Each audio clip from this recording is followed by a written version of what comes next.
Welcome back to Yes Please Perth, another Nights at Fringe episode and another chance to check in with some Fringe performers. Casey, Tasnim, you got a 10-second sell to do for your show. Alright, we're talking about violence in Australia and what pushes a good man too far, as we've joined this young man on his train ride home to propose to his girlfriend. Perfect, very succinct.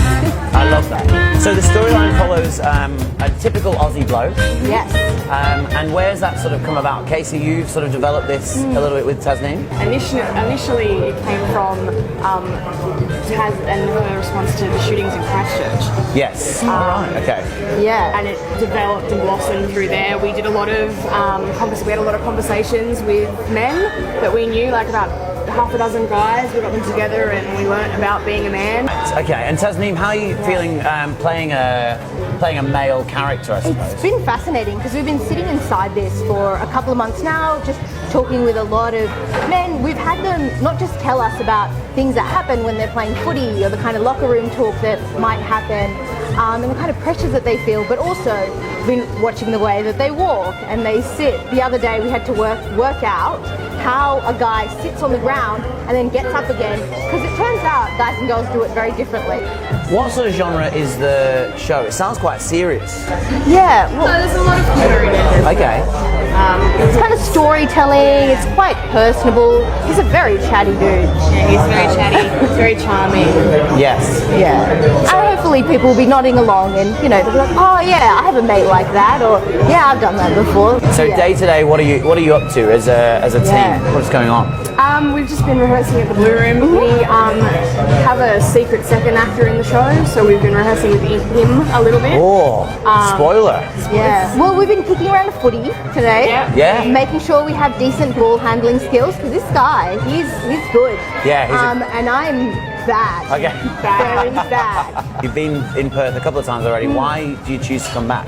It's just such a good festival for supporting artists and for supporting audiences. I think it's quite accessible. It's not just arty people come see shows or come and engage in the Fringe. It's also people kind of from across the board, which is really lovely. Can you sum up Perth in 3 words? It's clean, because we're from Sydney. It's very Okay, we're locking in clean. I like laid back. Yeah. Oh, laid back. beautiful. Okay, sweet. I'll take those 3. That's a great Perth sit. Good people. Absolutely. How would you sell Fringe to a new Fringe attendee? I think pick an evening and see as many things as you can. Try something from everywhere. Cabaret, circus, theatre, performance art, music, who knows. I think there are so many different things that are happening. For everybody, so it's very easy. Just pick something and go. Okay, so performing live is one side of things. Yeah. What do you do outside of performance? I am a makeup artist. Okay. So He has 2 makeup qualifications. 2 twice qualified. Yeah. Twice qualified. So I do a lot of weddings and making people look beautiful. Yeah. And stage makeup. And stage, I still do a lot of theatre there as well. So. Right, okay. I studied international relations and I speak French. Oh, wow. Because I thought I was going to be working for the UN, which seemed like a fun thing until I discovered the theatre, and it's way more fun. So no working for the UN for you? No. Okay. This is better. But yeah, I work in a mental health organisation as well, which I find super fascinating, especially with the kinds of stuff that we're exploring in our work. Absolutely, it brings it right in. Okay, great. Have you got any recommendations for Perth Fringe? What else are you hoping to see? I would go see Open Lid Ensemble's show Further to Fall. It's out in Leaderville. Beautiful Susan Peter company. So I think it'll be a really nice show, I think. Yeah. I saw a reading, a work in progress of a show that's coming also from Sydney called You've Got Mail, which is on the Blue Room, and I think generally I'm just excited about the Blue Room's programming.